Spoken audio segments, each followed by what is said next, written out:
College की एक छात्रा को 60 साल के प्रिंसिपल से प्यार हो गया और कुछ ही दिनों बाद पूरा कॉलेज एक भयानक सच जानकर हिल गया। अंजलि, जो अभी अभी 20 साल की हुई थी, दिल्ली के एक प्रसिद्ध विश्वविद्यालय में हिंदी साहित्य की छात्रा थी। उसका जन्म और पालन पोषण बिहार के एक छोटे से गरीब गांव में हुआ था। वह दुबली पतली लड़की आत्मनिर्भर जीवन की आदी हो चुकी थी। उस चावल के बर्तन के साथ जिसमें उसके पिता गांव से 1-1 किलो चावल भेजते थे, वो पीली रोशनी वाले बल्ब के नीचे बैठकर पढ़ती थी। ठंड से कांपते हुए कविताओं की पंक्तियों को याद करने की कोशिश करती थी। जब अंजलि 8वीं कक्षा में थी, तब उसकी मां का देहांत हो गया था और उसके पिता सूरत में मजदूरी करने चले गए थे ताकि उसके छोटे भाई को पढ़ा सकें और उसे एक शिक्षिका बनने के अपने सपने को पूरा करने में मदद कर सकें। कमला नगर के एक 10 वर्ग मीटर से भी कम चौड़े किराए के कमरे में अंजलि अपनी दोस्त रानी के साथ रहती थीं। पहले साल से ही उनके व्यक्तित्व एक दूसरे के विपरीत थे, लेकिन वे एक दूसरे पर निर्भर होकर जीती थीं। रानी तेज तर्रार और सीधी सादी थी, जबकि अंजलि शांत, अंतर्मुखी और बहुत सोचने वाली थीं। उस दिन अंजलि को बिल्कुल भी पता नहीं था कि उसकी जिंदगी एक अप्रत्याशित विभागीय बैठक के कारण पूरी तरह से एक अलग मोड़ लेने वाली थी। प्रिंसिपल प्रोफेसर अर्जुन सिंह छात्रों के सामने एक ऊंचे कद, शांत स्वभाव, गर्मजोशी भरी आंखों और एक गहरी गूंजती हुई आवाज के साथ प्रकट हुए, जिसने पूरे लेक्चर हॉल को मंत्रमुग्ध कर दिया। कई व्याख्याताओं के अनुसार प्रोफेसर सिंह विदेश में पढ़े हुए थे, बुद्धिमान, निर्णायक थे और विशेष रूप से गरीब और संघर्षशील छात्रों के प्रति गहरी सहानुभूति रखते थे। उस दोपहर अंजलि को अचानक एक अज्ञात नंबर से एक संदेश मिला, जिसमें बस इतना लिखा था, प्रोफेसर सिंह तुमसे दोपहर 2 बजे प्रिंसिपल के कमरे में मिलना चाहते हैं। वो घबरा गई। उसने कभी कोई नियम नहीं तोड़ा था और वो प्रोफेसर को जानती भी नहीं थी, तो उसे क्यों बुलाया गया था? रानी ने धीरे से मजाक किया, शायद प्रोफेसर को तुम बहुत सुंदर लगी, इसलिए उन्होंने तुम्हें अकेले बुलाया। अंजलि शर्मा गई, मुस्कुराई और ज्यादा कुछ नहीं सोचा। ठीक समय पर उसने कमरे का दरवाजा धीरे से खटखटाया। कमरे में चंदन की लकड़ी की महक थी, रोशनी हल्की थी और सब कुछ अजीब तरह से साफ सुथरा और व्यवस्थित था। प्रोफेसर सिंह ने सिर उठाकर धीरे से मुस्कुराया। तुम अंजलि हो, मैं तुम्हें पिछले सेमेस्टर में तुम्हारे पुरस्कार विजेता निबंध के माध्यम से जानता हूं। तुम अच्छा लिखती हो, तुम्हारी सोच परिपक्व है और तुम में पढ़ाने की प्रतिभा है। क्या तुम मेरी अकादमिक सहायक बनना चाहोगी? अंजलि हैरान रह गई। उसे विश्वास नहीं हो रहा था कि उसके जैसे एक छोटे शहर की छात्रा को ऐसा अवसर दिया जा रहा है। उसकी आंखों में एक ऐसी भावना चमक उठी जिसे शब्दों में बयां करना मुश्किल था, और कहीं ना कहीं उस मध्यम आयु वर्ग के व्यक्ति की शांत मुस्कान में एक असामान्य चमक थी जिसे वह पहचान नहीं पाई। उस दिन अंजलि अपने दिल में एक बदलाव लेकर लौटी। उसे नहीं पता था कि वो पल ही वो क्षण था जब उसने प्रकाश के द्वार से कदम रखा था। एक ऐसा प्रकाश जो सुंदर था लेकिन सब कुछ जला सकता था। प्रोफेसर सिंह से मिलने के दिन से अंजलि जैसे एक अलग दुनिया में चली गई, एक ऐसी दुनिया जिसे छूने के बारे में उसने कभी सोचा भी नहीं था। हर सुबह उसके फोन पर एक नए दिन की शुभकामनाओं का संदेश होता था। दिल्ली की चिलचिलाती धूप वाली दोपहरी में उसे तीसरे तल पर स्थित छोटे से अकादमिक कमरे में, जहां प्रोफेसर सिंह ने उसे दस्तावेज व्यवस्थित करने और छोटे मोटे काम करने के लिए कहा था, एक ठंडा नींबू पानी का गिलास रखा हुआ मिलता था। शुरू में वो शिक्षक और छात्र, वरिष्ठ और अधीनस्थ के बीच की सीमाओं के कारण झिझकती थी और हमेशा दूरी बनाए रखती थी, लेकिन प्रोफेसर की कोमल आंखें और धीमी आवाज ने धीरे धीरे सभी दीवारों को पिघला दिया। तुम्हें इतना संकोची होने की जरूरत नहीं है अंजलि, मैंने बस तुम्हारी क्षमता देखी और मैं तुम्हें विकसित होने में मदद करना चाहता हूं। अगर तुम्हें असहज महसूस होता है तो मैं किसी और को रख लूंगा। उस वाक्य ने उसके दिल को जकड़ लिया। वो उस कीमती अवसर को खोने से डर गई। वो साबित करना चाहती थी कि वो अच्छा कर सकती है और एक स्वाभाविक प्रतिक्रिया के रूप में अंजलि ने और अधिक प्रयास करना शुरू कर दिया, अधिक लगन से काम किया, हमेशा समय पर रही। हर फाइल और हर नोट को बड़े करीने से व्यवस्थित किया। एक हफ्ते से भी कम समय में उसने महसूस किया कि वो प्रोफेसर सिंह के लिए एक अजीब भावना विकसित कर रही है। ये किशोरावस्था का आकर्षण नहीं था, न ही पूरी तरह से प्रशंसा थी, बल्कि एक कोमल खिंचाव था। हर बार जब वो उस गहरी गर्म आवाज में अपना नाम सुनती तो उसका दिल गर्म हो जाता। उसने प्रोफेसर की आंखों पर ध्यान देना शुरू कर दिया, ऐसी आंखें जो हमेशा ये जानती थीं कि वो क्या सोच रही है। एक देर शाम जब दिल्ली में बारिश शुरू हुई, प्रोफेसर सिंह अपने कार्यालय के दरवाजे के सामने खड़े थे, हाथ में एक छाता लिए इंतजार कर रहे थे। अंजलि, मैं तुम्हें घर छोड़ देता हूं। इस बारिश में अब सब जगह पानी भर जाएगा। वो झिझकी, अपने फटे हुए कपड़े के जूतों को देखा, फिर उसने सिर हिला दिया। पहली बार वो एक विशाल कार में बैठी थी, जिसमें एक सुखद खुशबू थी, चमड़े की ठंडी सीटें थीं, और उसके दोनों हाथ उसके पुराने बैग पर कांप रहे थे। तुम कमला नगर में रहती हो, मैं उस जगह को जानता हूं। पुराने दिनों में मैं भी तुम्हारी तरह एक किराए के कमरे में रहता था। कुछ दिल्ली की रातें बहुत ठंडी होती थीं। मैं मैगी खाते हुए रो पड़ता था। उस कहानी ने उसे अचानक प्रोफेसर को एक अलग नजर से देखने पर मजबूर कर दिया। एक अनुभवी व्यक्ति, एक ऐसा व्यक्ति जो उसकी तरह ही कठिनाइयों से उभरा था, एक ऐसा व्यक्ति जो उसे समझता था।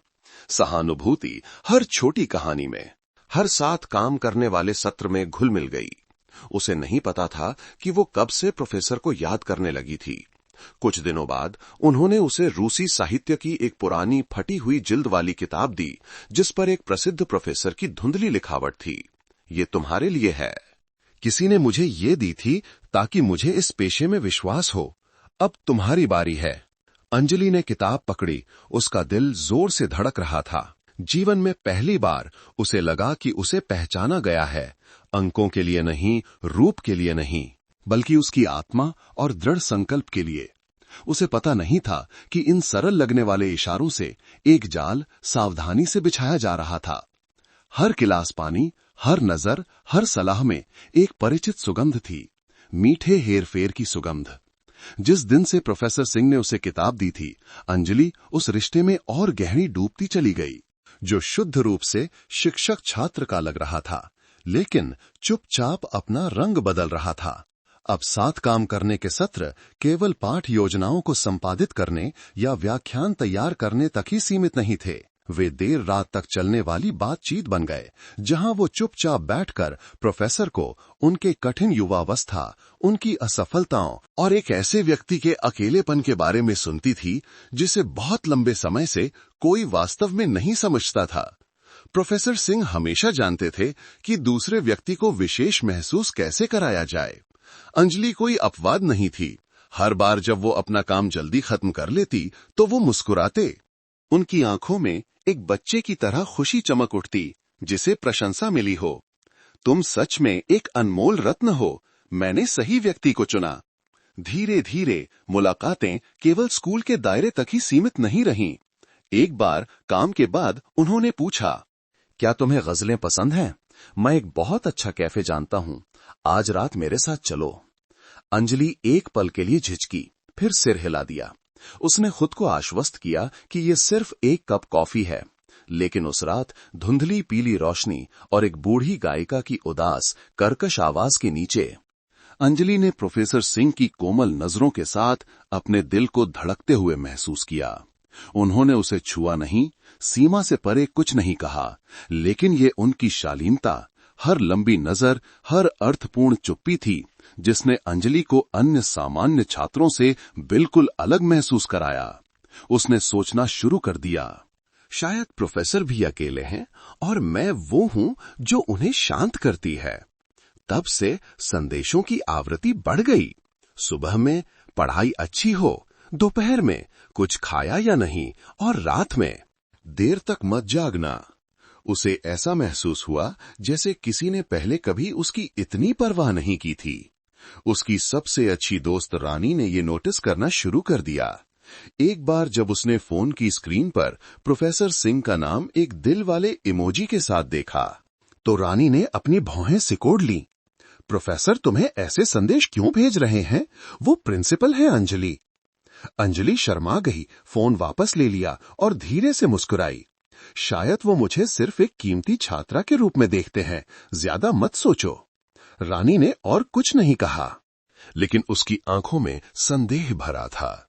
अंजलि उस समय ये नहीं समझी कि कुछ चीजों को नाम देने की जरूरत नहीं होती, वे पहले से ही किसी गलत चीज की शुरुआत होती हैं। वो पूरी तरह से भोली नहीं थी, लेकिन प्रोफेसर की देखभाल इतनी कुशल, इतनी समय पर थी कि उसके भीतर की सारी तर्क शक्ति नरम पड़ गई। एक बरसात की रात जब वो अकादमिक कमरे में दस्तावेज समेट रही थी, उसका फोन बजा। नीचे आओ, मैं गेट के सामने इंतजार कर रहा हूं, इतनी बारिश हो रही है। मैं तुम्हें अकेले घर जाने नहीं दे सकता। परिचित कार बारिश में फिर से दिखाई दी। इस बार अंजलि पहली बार की तरह शर्मिंदगी महसूस किए बिना कार में बैठ गई। कार में परफ्यूम की महक, मधुर संगीत और प्रोफेसर की धीमी आवाज ने उसे एक मीठे सपने में सुला दिया। क्या तुमने कभी मेरी जिंदगी बदल दी है? एक सवाल धुएं की तरह धीरे से छोड़ा गया। उसने जवाब देने की हिम्मत नहीं की, लेकिन उसका दिल एक धड़कन के लिए रुक गया। उस बरसात की रात के बाद सब कुछ बदल गया लगता था। बाहर की दुनिया में नहीं, बल्कि अंजलि के दिल में। उसे लगा जैसे वो एक रहस्य छिपा रही है, एक ही समय में डरी हुई और मोहित। संदेश और मुलाकातें अधिक हो गईं, लेकिन अब वे पहले की तरह मासूम नहीं थीं। हर बार जब वो फोन पर प्रोफेसर का नाम देखती तो उसका दिल तेजी से धड़कता, लेकिन उसके साथ एक अजीब एहसास भी होता, जैसे वो कुछ गलत कर रही है लेकिन रुक नहीं सकती। प्रोफेसर सिंह ये समझते थे और उन्होंने इसका चतुराई से फायदा उठाया। एक देर शाम एक संगोष्ठी के लिए दस्तावेज तैयार करने के बाद उन्होंने कहा, कल तुम्हें स्कूल आने की जरूरत नहीं है, मेरे साथ एक काम पर चलो। शहर के बाहर एक अकादमिक चर्चा है। मैं चाहता हूं कि तुम सीखने के लिए साथ चलो। यात्रा का खर्च मैं उठाऊंगा। अंजलि एक पल के लिए झिझकी, लेकिन फिर उसने सोचा कि वो एक अकादमिक सहायक है, इसमें कुछ भी गलत नहीं है। उसने रानी को कुछ बताए बिना सिर हिला दिया। उस सुबह प्रोफेसर की कार ने उसे गली के कोने से उठाया। अंजलि ने एक सफेद शर्ट और घुटनों तक लंबी स्कर्ट पहनी थी। उसका हल्का मेकअप उसकी मासूमियत को उजागर कर रहा था। कार में कोई ज्यादा बात नहीं कर रहा था, केवल हल्का संगीत, और प्रोफेसर का हाथ कभी कभी उस किताब के कवर को छू रहा था जिसे वो पकड़े हुए थी, जैसे एक मौन उपस्थिति। जब वे पहुंचे तो वो हैरान थी। कोई संगोष्ठी नहीं थी, बस एक शांत रिजॉर्ट में एक छोटा सा विला था। प्रोफेसर सिंह ने संक्षेप में समझाया, संगोष्ठी स्थगित हो गई, लेकिन चूंकि हमने जगह बुक कर ली थी, मैंने सोचा कि हम यहाँ एक दिन रुक सकते हैं। तनाव मत लो। इसे एक छोटी छुट्टी समझो। उसे नहीं पता था कि कैसे मना करे। सब कुछ बहुत अप्रत्याशित रूप से हुआ। डबल कमरा, बड़ा बिस्तर, लंबी खामोशी, सब कुछ पहले से तय लगता था। उसने अपने दिल को बेतहाशा धड़कते हुए महसूस किया। उसका एक हिस्सा कह रहा था, पीछे हट जाओ अंजलि, लेकिन प्रोफेसर की आंखें इतनी कोमल थीं कि वो मुंह नहीं मोड़ सकी। उस रात सभी धुंधली सीमाएं अंततः मिट गईं। कोई जबरदस्ती नहीं थी, केवल मखमल जैसी नरम बातें थीं। तुम मुझे भावनाओं पर विश्वास कराती हो। हम दोनों परिपक्व हैं अंजलि, दो समझने वाले लोगों के बीच। ये स्वाभाविक है। अंजलि सब कुछ होने के बाद चुपचाप लेटी रही, छत को देखती रही और समझ नहीं पा रही थी कि उसके दिल में क्या भावना है। थोड़ी सी गर्मी थी, बहुत अधिक खालीपन था और कहीं न कहीं एक डर था। एक डर कि उसने एक ऐसी जगह कदम रख दिया है जहां से वापस नहीं लौटा जा सकता। अगली सुबह जब वो अपने किराए के कमरे में लौटी तो उसने रानी को कुछ नहीं बताया। उसने बस इतना कहा कि काम की यात्रा स्थगित हो गई और वे दोनों कॉफी पीने के बाद वापस आ गए। रानी ने उसे बहुत देर तक देखा, लेकिन अंजलि ने अपनी दोस्त की नजरों से बचते हुए सिर झुका लिया। अंजलि ने अपने और प्रोफेसर सिंह के बीच की बात को गुप्त रखना शुरू कर दिया। ये अब शिक्षक छात्र का रिश्ता नहीं था और इसे प्रेमी भी नहीं कहा जा सकता था। ये कुछ बीच में लटका हुआ था, रहस्यों से भरा, जो उसे एक ही समय में चुना हुआ और दोषी महसूस कराता था। जब भी वो प्रोफेसर की नजरों को अन्य छात्रों पर से गुजरते हुए देखती थी।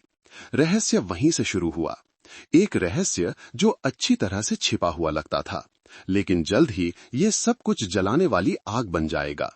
अकादमिक यात्रा के बाद अंजलि और प्रोफेसर सिंह के बीच का रिश्ता धीरे धीरे एक ऐसे रूप में बदल गया जिसे नाम देना मुश्किल था।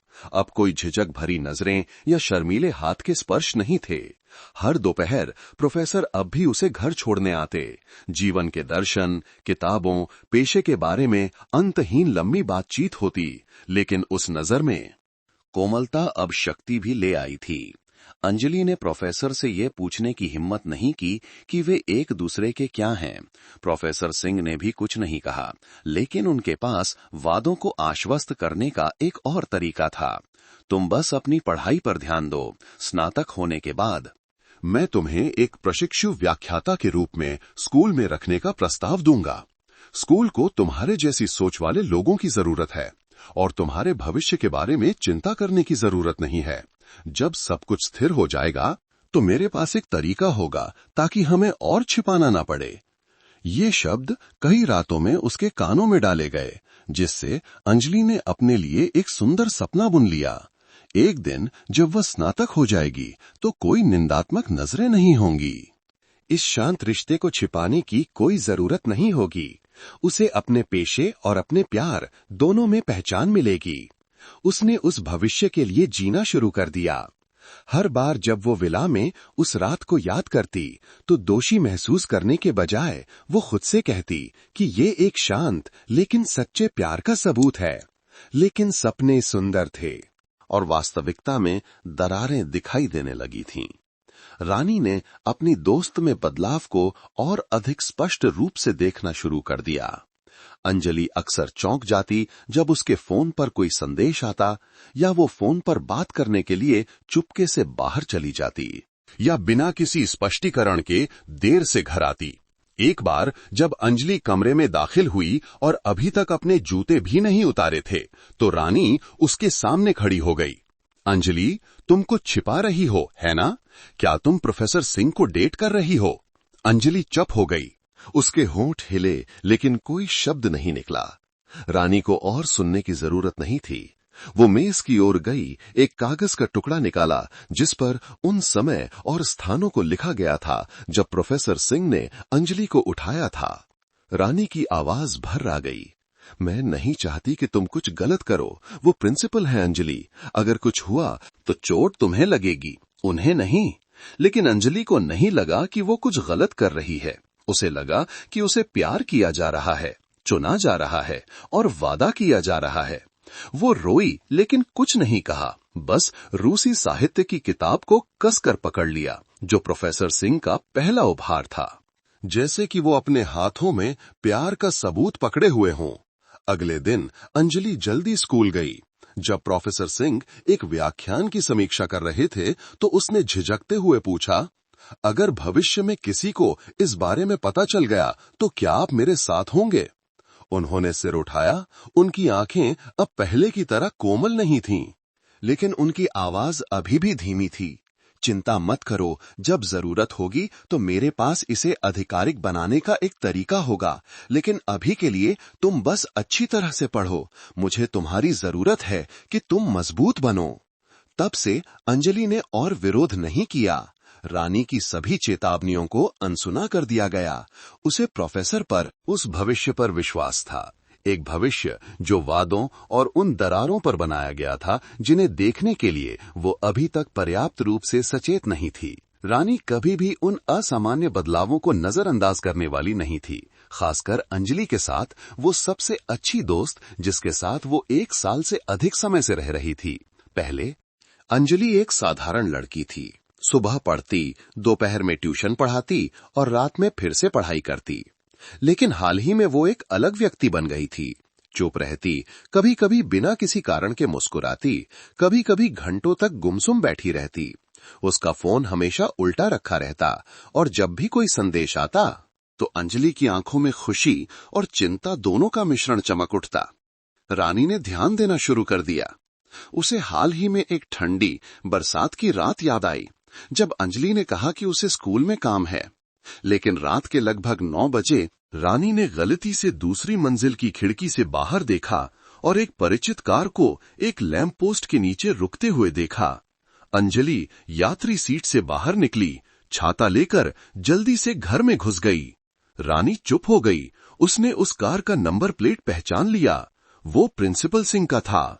उस दिन से रानी ने चुपचाप हर असामान्य बात को नोट करना शुरू कर दिया। अंजलि के कमरे से निकलने का समय, फोन कॉल प्राप्त करने और चुपके से बाहर जाने की संख्या। उसने सवाल नहीं किया, न ही उसने न्याय किया।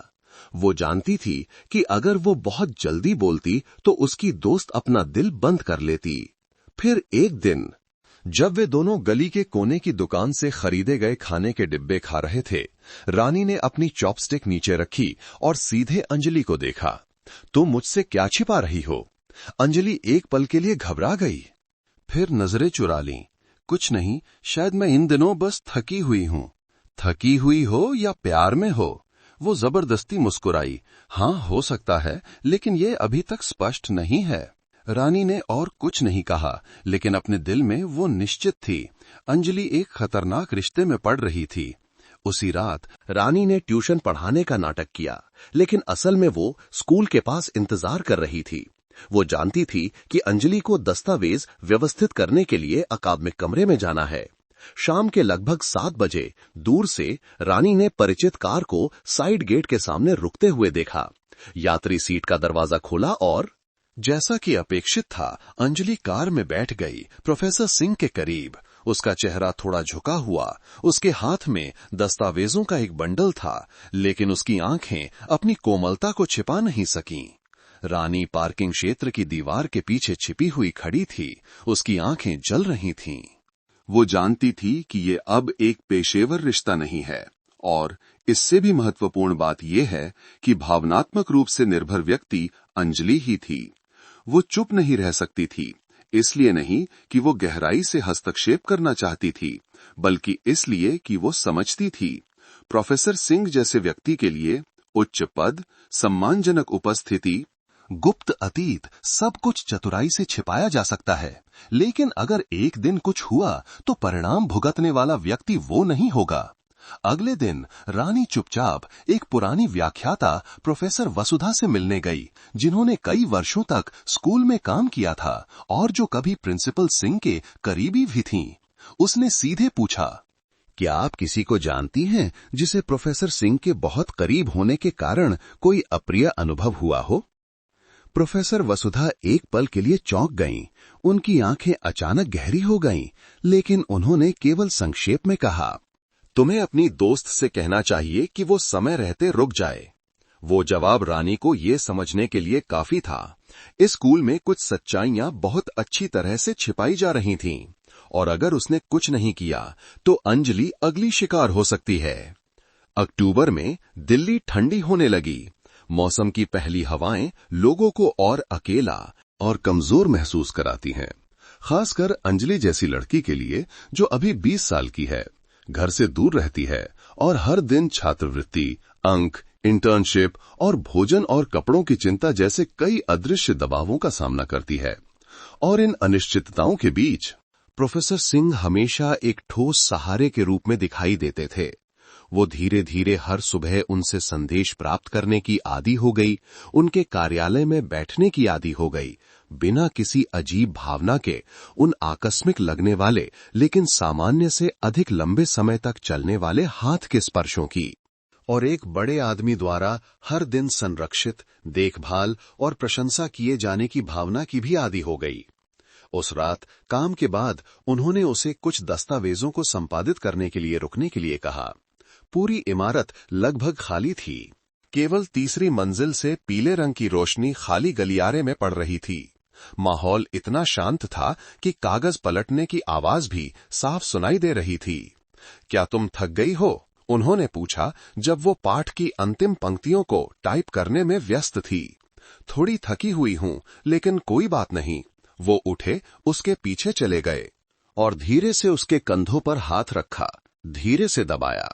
मुझे मालिश करने दो, तुम्हारे कंधे बहुत सख्त हैं, इतना काम करना अच्छा नहीं है।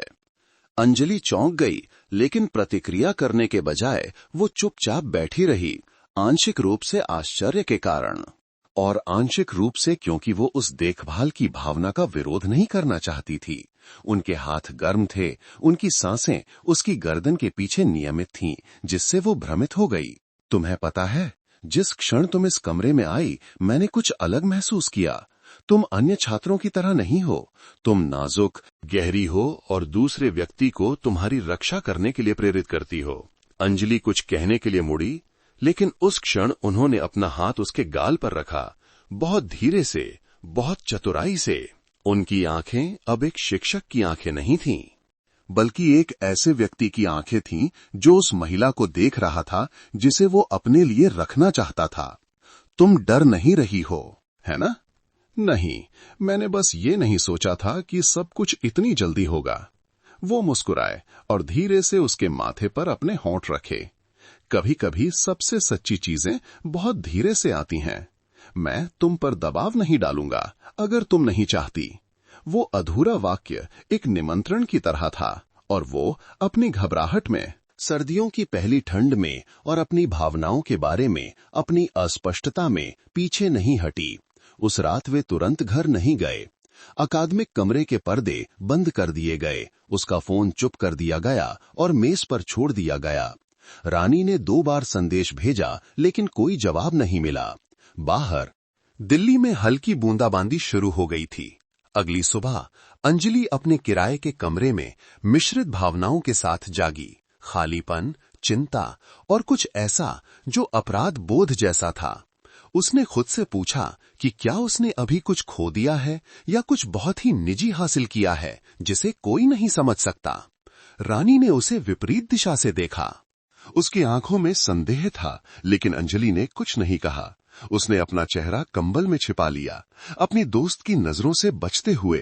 उसके मन में केवल एक ही विचार था, मैं अब रुक नहीं सकती। उस घातक रात के बाद अंजलि अब पहले की भोली भाली छात्रा नहीं रही। हर सुबह जागने पर अपने पाठों के बारे में सोचने के बजाय वो सोचती कि क्या वो आज प्रोफेसर से मिलेगी। वो क्या संदेश भेजेंगे? क्या वो दुखी होंगे अगर वो तुरंत जवाब नहीं देगी? उसे एहसास नहीं हुआ कि वो धीरे धीरे एक ऐसी कक्षा में खींची जा रही है जो केवल उनके चारों ओर घूमती है। प्रोफेसर सिंह ने अब पहले की तरह दूरी नहीं बनाई। फोन पर उनकी आवाज अब अधिक निर्णायक, लगभग आदेशात्मक हो गई थी। आज तुम्हें ट्यूशन पढ़ाने जाने की जरूरत नहीं है, वो जगह दूर है और बारिश हो रही है। स्कूल में मेरे पास तुम्हारे लिए कुछ काम है। इस सप्ताह के अंत में घर मत जाओ, तुम्हारे पिता भी व्यस्त हैं, तुम यहां रुको। मैं तुम्हें कुछ अच्छी साहित्य की किताबें खरीदने के लिए किताबों की दुकान ले जाऊंगा। शुरू में अंजलि ने सोचा कि यह सिर्फ देखभाल है, लेकिन फिर उसे एहसास होने लगा कि उसके पास अब निर्णय लेने का अधिकार नहीं है। हर बार जब वो मना करती तो वो चुप हो जाते और कोई संदेश नहीं भेजते। वो उस चुप्पी से डरती थी। इससे उसे लगता था जैसे उसने कुछ गलत किया है और इसलिए वो फिर से सिर हिला देती। एक बार रानी ने उसे दोस्तों के समूह के साथ दोपहर का भोजन करने के लिए बाहर बुलाया। अंजलि झिझकी, शायद मैं आज नहीं आ सकती। प्रोफेसर सिंह ने कहा कि दोपहर में कुछ काम है जिसे मुझे जल्दी तैयार करना है। रानी ने उसे देखा, उसकी आंखों में निराशा थी। तुम प्रोफेसर को क्या समझती हो कि तुम हर चीज में उन्हें अपने, मेरे और दोस्तों से पहले प्राथमिकता देती हो? अंजलि ने सिर झुका लिया। उसे नहीं पता था कि क्या जवाब दे। वो केवल ये जानती थी कि उसके दिल की गहराई में वो अब पहले की तरह सहज नहीं थी। हर बार जब प्रोफेसर देर से संदेश भेजते तो उसका दिल भारी हो जाता। हर बार जब वो पूछते कि वो कहां गई है तो उसे एक बच्चे की तरह स्पष्टीकरण देना पड़ता।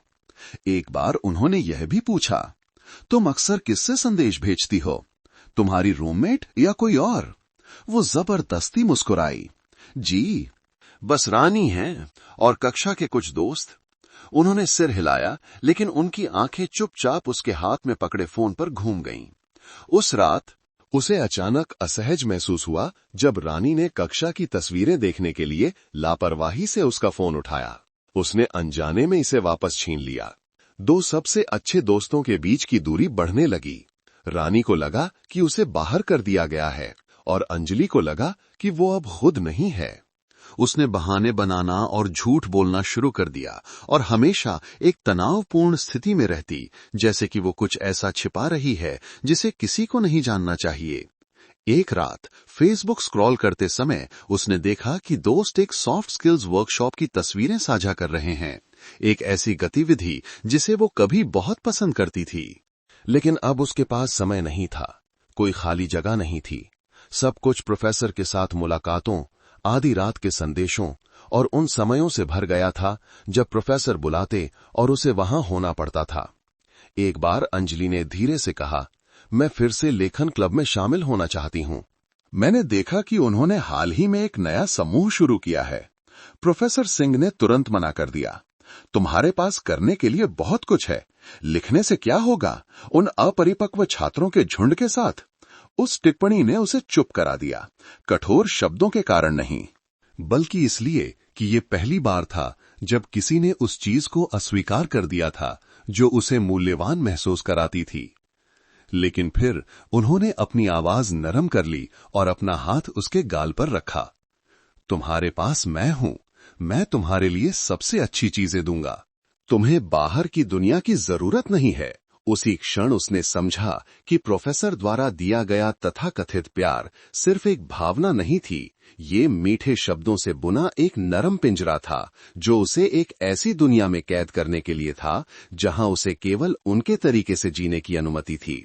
और अंजलि लंबी शांत रातों में डरने लगी, अपने ही तर्क से बाहर निकलने के लिए पर्याप्त तर्क नहीं होने से डरने लगी। सर्दियों की एक सुबह जब अंजलि अकादमिक कमरे में पहुंची तो उसने कार्यालय की कर्मचारी सुश्री नेहा को मेज पर फाइलों के ढेर को पलटते हुए देखा। उनका चेहरा सामान्य से अधिक चिंतित था। अंजलि को देखते ही वो बोल पड़ी, इन दिनों स्कूल में कुछ चल रहा है। पता नहीं किसने प्रिंसिपल के कार्यालय में एक गुमनाम ईमेल भेजा है। अंजलि रुक गई। क्या बात है मैडम? मुझे भी ठीक से नहीं पता, लेकिन सुना है कि ये शिक्षक की नैतिकता से संबंधित है। शायद फिर से किसी व्याख्याता का किसी छात्र के साथ चक्कर है। कुछ साल पहले भी एक मामला हुआ था जो लगभग एक तूफान खड़ा कर देता। सुश्री नेहा ने सिर हिलाते हुए कहा। उनकी आंखों में बहुत कुछ था। अंजलि चुप है ही अपने बैग का पट्टा कसकर पकड़ लिया। वो सीढ़ियों की ओर तेजी से मुड़ी। उसका दिल बेतहाशा धड़क रहा था। उस दोपहर अंजलि को प्रोफेसर सिंह का एक संदेश मिला। क्या तुमने कुछ सुना है? मेरे खिलाफ एक गुमनाम पत्र है।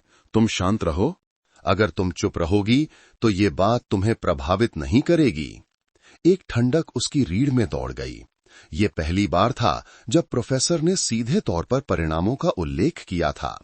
अब कोई सांत्वना के शब्द नहीं थे, कोई गहरी गर्म आवाज या कोमल मुस्कान नहीं थी। केवल कठोर शब्द थे जो एक चेतावनी की तरह थे। उस दोपहर अंजलि अपने किराए के कमरे में गतिहीन बैठी रही। उसने अपना लैपटॉप खोला, अपने छात्र ईमेल में लॉगिन किया और स्कूल के ईमेल के माध्यम से स्क्रॉल किया। उसकी आंखें एक लाल शीर्षक पर पड़ीं। हिंदी साहित्य विभाग में शिक्षक नैतिकता का उल्लंघन करने वाले रिश्ते का आरोप। नामित व्यक्ति प्रिंसिपल अर्जुन सिंह। उसने पत्र पर क्लिक करने की हिम्मत नहीं की, लेकिन केवल शीर्षक ही उसके दिल को जकड़ने के लिए काफी था। वो पत्र किसने लिखा था? क्या यह रानी थी या कोई और जो इस बारे में जानता था, या कोई ऐसा व्यक्ति जो कभी उसकी तरह था? शाम को प्रोफेसर सिंह ने फोन किया। उनकी आवाज अब अंतरंग नहीं थी। तुम्हें याद रखना होगा कि हमारे बीच जो कुछ भी है वो निजी है। किसी को भी हस्तक्षेप करने का अधिकार नहीं है, और निश्चित रूप से किसी को भी मेरे करियर को बर्बाद करने का अधिकार नहीं है। तुम समझी? अंजलि चुप हो गई। मैंने किसी को कुछ नहीं बताया है, मैं कसम खाती हूं। अच्छा है, बस चुप रहो, सब कुछ ठीक हो जाएगा। पहली बार उसे उनकी आवाज सुनकर डर लगा। छोड़े जाने का डर नहीं, बल्कि ये डर कि वो अब वो व्यक्ति नहीं थे जिस पर वो कभी विश्वास करती थी। उस रात रानी ने अंजलि की मेज पर अदरक की चाय का एक कप धीरे से रखा। उसने कुछ नहीं कहा, बस विपरीत बिस्तर पर बैठ गई। थोड़ी देर बाद रानी ने कहा, मुझे आरोप पत्र के बारे में पता है। लेकिन मैंने उसे नहीं भेजा। अंजलि ने अपनी दोस्त को देखा। उसकी आंखों में घबराहट थी। तुम्हें भी पता है? रानी ने धीरे धीरे सिर हिलाया। अंजलि, तुम पहली नहीं हो, मैंने तुम्हारे बारे में पता लगाया है। कोई है जो स्कूल से गायब हो गया और कोई भी उसका उल्लेख करने की हिम्मत नहीं करता। मुझे डर है अगर तुम जारी रखोगी तो तुम अगली होगी। अंजलि ने विरोध नहीं किया, उसने सिर झुका लिया। अपने हाथों से अपनी मां द्वारा भेजे गए पुराने रुमाल को कसकर मरोड़ लिया। उस पत्र ने न केवल पूरे स्कूल में फुसफुसाहट शुरू कर दी, बल्कि उसे अपने दिल को फिर से जांचने पर भी मजबूर कर दिया। क्या वो प्यार में थी या सिर्फ एक बहुत चालाक व्यक्ति के हाथों में एक मोहरा थी? गुमनाम पत्र भेजे जाने के बाद से स्कूल का माहौल तनावपूर्ण हो गया था। व्याख्याता कम मुस्कुराते और बात करते थे और छात्र हर फुसफुसाहट के साथ फुसफुसाते थे। अब हर नजर में एक अस्पष्ट सवाल था, जैसे कि हर कोई संदेह कर रहा था कि पत्र में जिस व्यक्ति का उल्लेख है वह उनके ठीक बगल में बैठा हो सकता है। अंजलि उन दिनों में जी रही थी जब व्याख्यान कक्ष में हर कदम भारी लगता था।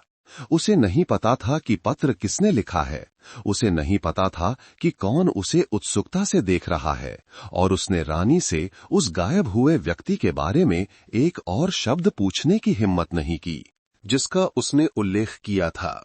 वो केवल यह जानती थी कि उस दिन से प्रोफेसर सिंह ने उसे पहले की तरह अकादमिक कमरे में नहीं बुलाया था। कोई स्पष्टीकरण नहीं, कोई पूछने वाला संदेश नहीं, केवल चुप्पी, एक ठंडी, लंबी और किसी भी धमकी से ज्यादा डरावनी चुप्पी। अंजलि फोन की घंटी से भी डरने लगी थी। वो लगातार अपने संदेशों की जांच करती, लेकिन प्रोफेसर के साथ चैट बॉक्स चुप था। हर बार जब कोई कक्षा में उसका नाम पुकारता तो वो चौंक जाती, उसका दिल डर से सिकुड़ जाता कि बात खुल गई है। एक दिन वो प्रशासनिक भवन की सीढ़ियों पर प्रोफेसर सिंह से टकरा गई। वो ऐसे गुजरे जैसे वे एक दूसरे को जानते ही ना हो। कोई नजर नहीं, कोई अभिवादन नहीं, केवल जानबूझकर प्रदर्शित की गई दूरी। वो वहीं खड़ी रह गई, उसका दिल खाली था। उसे एहसास होने लगा कि उस भावना का कभी कोई नाम नहीं था, न प्रेमी, न सामान्य छात्र, कुछ भी नहीं। शाम को रानी ने उसे हमेशा की तरह गली के कोने पर छोले भटूरे खाने के लिए बाहर बुलाया। उसने सिर हिलाकर कहा कि वो थकी हुई है। रानी ने सिर हिलाया और आगे कोई सवाल नहीं पूछा, लेकिन जाने से पहले रानी ने एक वाक्य छोड़ा, तुम चुप रह सकती हो लेकिन सच नहीं। वो वाक्य पूरी रात अंजलि के दिमाग में घूमता रहा। वो बिस्तर पर लेटी रही, कंबल से अपना सिर ढक लिया, आंखें खोलकर छत को देखती रही। बाहर हवा दरवाजे की दरारों से सीटी बजा रही थी और टिन की छत पर हल्की बारिश की बूंदें एक शांत दस्तक की तरह गिर रही थीं। उसे वे समय याद आए जब प्रोफेसर ने उसके बालों को सहलाया था, वे समय जब उन्होंने उसे अपनी बाहों में लिया था और उसे विशेष कहा था। अब सब कुछ एक ठंडे शून्य में विलीन हो गया था, जैसे कि ये कभी अस्तित्व में ही नहीं था। अगली सुबह जब वो कैंटीन में भोजन के लिए कतार में खड़ी थी, अंजलि ने अपने पीछे दो छात्रों को फुसफुसाते हुए सुना है कि प्रोफेसर सिंह की जल्द ही जांच होने वाली है ना? लेकिन आरोप लगाने की हिम्मत कौन करेगा? शायद कोई पुराना छात्र। अफवाह है कि पहले भी एक मामला था, लेकिन उसे दबा दिया गया। अंजलि ने अपनी भोजन की थाली को कसकर पकड़ लिया। उसकी आंखें जल रही थीं। उसे लगा जैसे वो एक रस्सी पर चल रही है। पीछे चोट का गहरा गड्ढा है और आगे संदेह और शर्म का घना कोहरा है। उसे नहीं पता था कि वो अब किस पर विश्वास कर सकती है। एक ऐसे व्यक्ति के वादे पर जो मुंह मोड़ चुका था, एक ऐसे माहौल पर जिसे वो कभी अपना घर समझती थी, या खुद पर।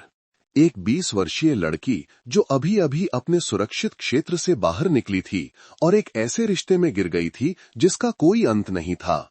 उस रात उसने चुपचाप रूसी साहित्य की वो किताब फिर से खोली जो प्रोफेसर ने उसे दी थी। प्रोफेसर द्वारा लिखे गए शब्द अभी भी वहां थे, अंजलि को एक सुंदर आत्मा और मजबूत आत्मसम्मान वाली लड़की। वो हंसी, एक सूखी हंसी। आत्मसम्मान? उसे यकीन नहीं था कि उसके पास कितना बचा है। रानी उस तरह की इंसान नहीं थी जो अपनी दोस्त को मुसीबत में देखकर चुपचाप खड़ी रहे। अंजलि की चुप्पी प्रोफेसर सिंह की तरफ से अचानक आई ठंडक, और स्कूल में फैली फुसफुसाहटों ने उसे यकीन दिला दिया था कि ये मामला साधारण नहीं है और न ही ये पहली बार हो रहा है। एक रविवार दोपहर जब रानी अपने कमरे की पुरानी किताबों की अलमारी साफ कर रही थी, तो उसे गलती से अंजलि की पहले साल की एक फाइल मिली जो वो भूल गई थी। कागजों के ढेर के बीच उसे पिछले सेमेस्टर की छात्रवृत्ति पाने वाले छात्रों की एक सूची मिली, जिसके एक कोने में प्रोफेसर सिंह के हाथ से लिखा एक नोट था, जिसमें विशेष रूप से HTN साहित्य K17 नामक छात्रा का उल्लेख था। रानी ने अपनी भौहें सिकोड़ी, ये नाम उसे परिचित नहीं लगा, लेकिन साहित्य K17 अंजलि से 3 साल पहले का बैच था। उसने अपना कंप्यूटर चालू किया, स्कूल का ईमेल सिस्टम खोला और HTN नाम टाइप किया। एक पुराना ईमेल पता सामने आया, h.17.spf.edu। विन खाता अब सक्रिय नहीं था। उसने स्कूल के आंतरिक समाचार पृष्ठ पर पुराने लेखों को खोजना शुरू किया। ये खोजना मुश्किल नहीं था। 2000XX में HTN एक उत्कृष्ट छात्रा थी। उसने शहर स्तरीय लेखन प्रतियोगिता में दूसरा पुरस्कार जीता था और उसकी एक कविता एक साहित्यिक पत्रिका में प्रकाशित हुई थी। लेकिन उस सेमेस्टर के अंत से वो पूरी तरह से गायब हो गई। कोई स्नातक लेख नहीं, स्नातक सूची में कोई नाम नहीं और विभाग से कोई विदाई नहीं। रानी को अपनी रीढ़ में एक ठंडक महसूस हुई। उस रात वो कमरे में लौटी और अंजलि के सो जाने का इंतजार किया। फिर चुपचाप अपना फोन उठाया और सोशल मीडिया पर गई।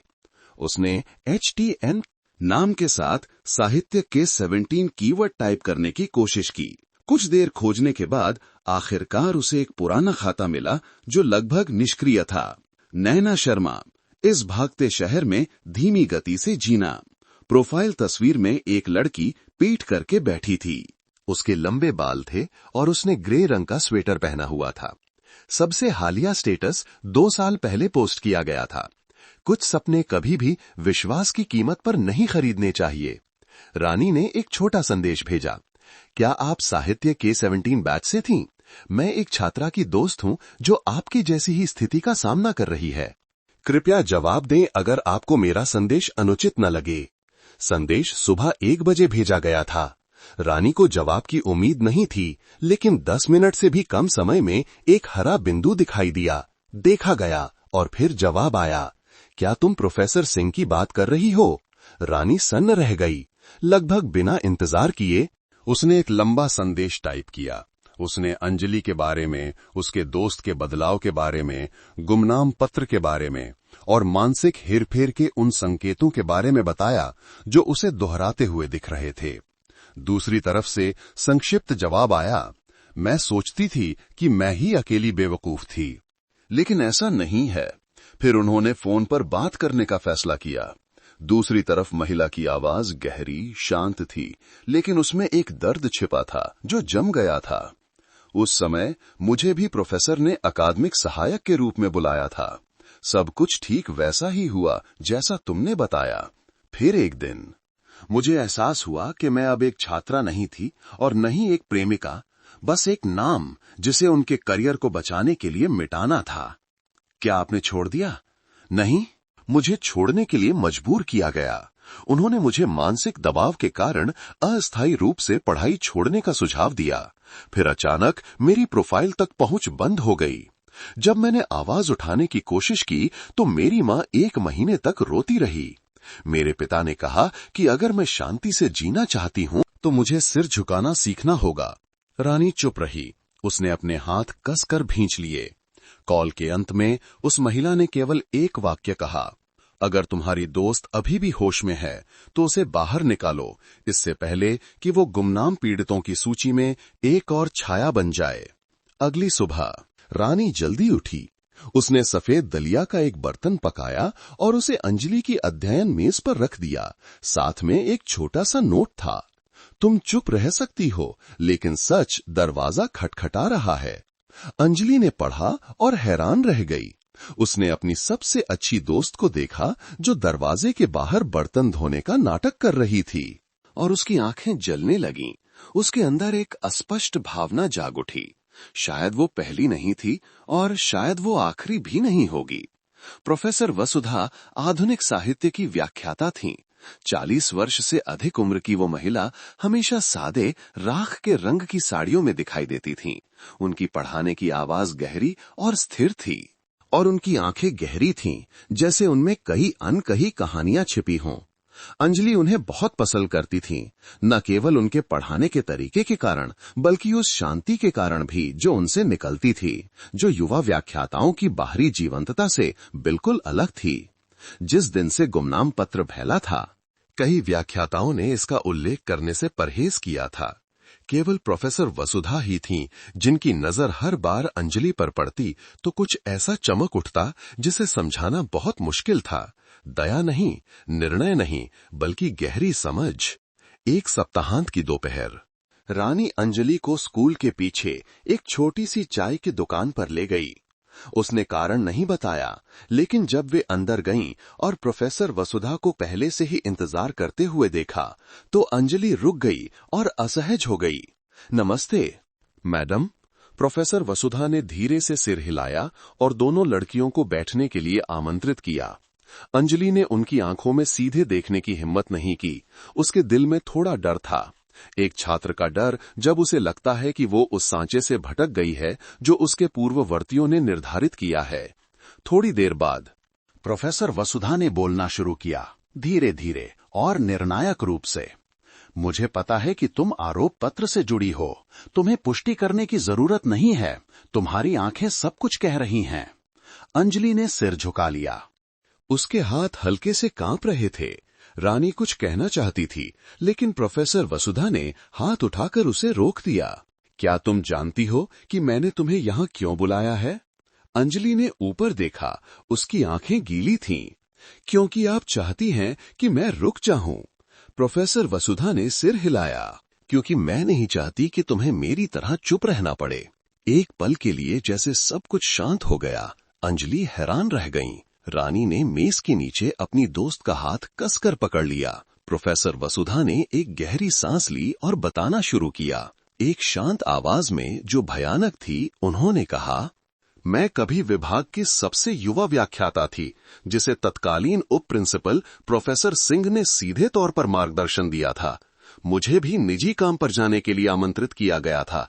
मेरी तेज सोच के लिए प्रशंसा की गई थी और मैंने उन वादों पर विश्वास किया था कि हम मिलकर शिक्षा क्षेत्र के लिए कुछ बड़ा करेंगे। और फिर वो रुक गईं। उनकी आंखें जैसे किसी बहुत दूर की स्मृति को देख रही थीं।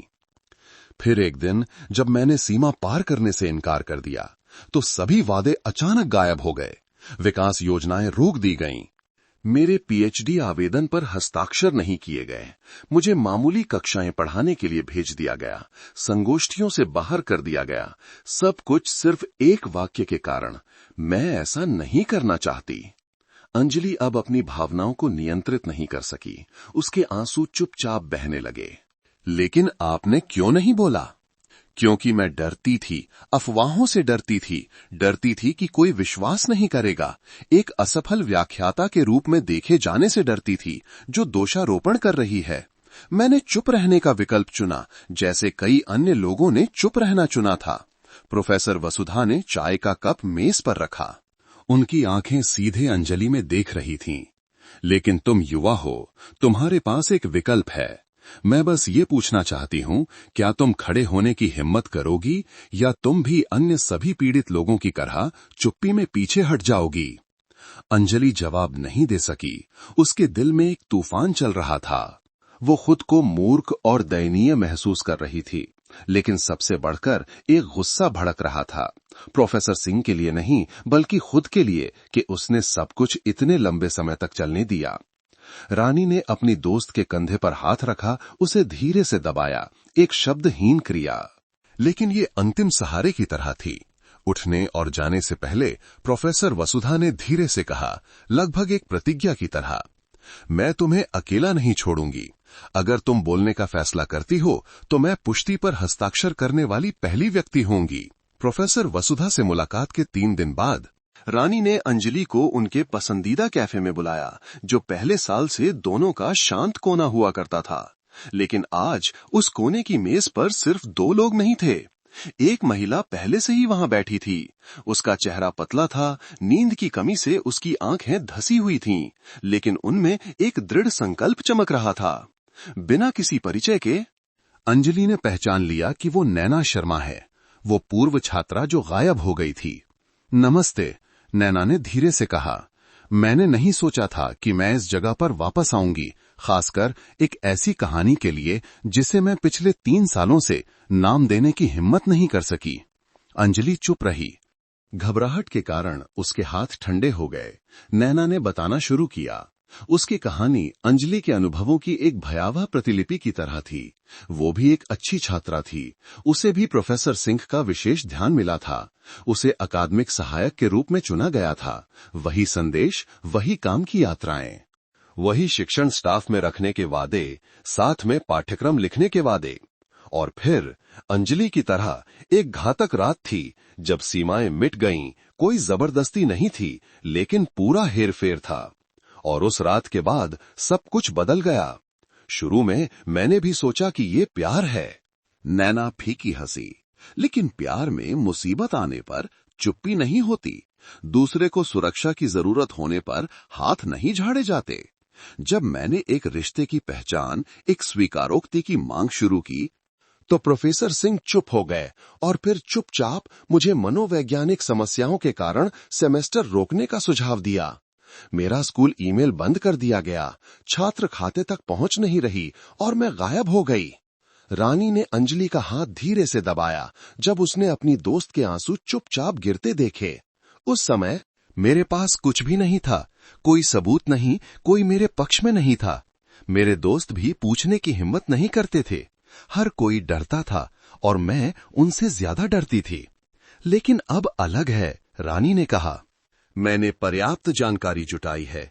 प्रोफेसर वसुधा गवाही देने के लिए तैयार हैं और अब आप भी हैं। नैना ने अपने बैग से एक छोटी चांदी की USB निकाली। ये मेरे और उनके बीच हुई अंतिम बातचीत की पूरी रिकॉर्डिंग है, जिसमें पर्याप्त वादे, इनकार और कानून को चुनौती देने वाले शब्द भी हैं। अगर तुम लोग आगे बढ़ने की हिम्मत करते हो तो मैं साथ चलूंगी। अंजलि ने सिर उठाकर अपने सामने की 2 महिलाओं को देखा। एक जिसने एक गिरावट का अनुभव किया था, एक जो बोलने के लिए पर्याप्त बहादुर थी, और वो जो चौराहे पर खड़ी थी। चुप रहना जारी रखे या अंधेरे से बाहर निकलें। उसने अपने हाथ में USB को कसकर पकड़ लिया। उसकी आवाज कांप रही थी, लेकिन दृढ़ संकल्प से भरी थी। मैं तीसरी व्यक्ति नहीं बनना चाहती जो डूब जाए। अगर मैं नहीं बोलूंगी तो मेरे बाद और कितने लोग होंगे? रानी ने सिर हिलाया। नैना मुलाकात में पहली बार मुस्कुराई। उस क्षण अंजलि को लगा कि वो अब अकेली नहीं है। जो लोग कभी पीड़ित थे, वे अब एक आलिंगन बन रहे थे, और सच्चाई जो कभी एक बोझ थी, अब एक हथियार थी। लड़ाई अभी शुरू नहीं हुई थी, लेकिन पहली रोशनी दिखाई दे चुकी थी। अंजलि देर रात अपने किराए के कमरे में लौटी। सड़कें सुनसान थीं, केवल कुछ पीली रोशनी पानी से भीगी सड़क पर चमक रही थी। उसने रानी को नमस्ते नहीं कहा और ना ही कपड़े बदलने की जहमत उठाई। वो बिस्तर पर बैठ गई, अपना लैपटॉप खोला और चांदी की USB को स्लॉट में डाला। कंप्यूटर थोड़ा कांपा। लगभग 10 मिनट लंबी एक ऑडियो फाइल दिखाई दी। उसने प्ले बटन दबाया। उसके हाथ हल्के से कांप रहे थे। नैना की आवाज कमजोर और कर्कश सुनाई दी। मुझे ये स्पष्ट करने की जरूरत है कि हमारे बीच क्या है। और फिर प्रोफेसर सिंह की गहरी, धीमी आवाज, बिल्कुल भी गुस्से में नहीं, बल्कि स्टील की तरह ठंडी। भ्रम में मत रहो, मैंने तुम्हारी उतनी ही सराहना की जितनी मैंने कई अन्य छात्रों की है। क्या तुम्हें लगता है कि कुछ अंतरंग शामें सब कुछ बदलने के लिए काफी हैं? अंजलि सन्न रह गई।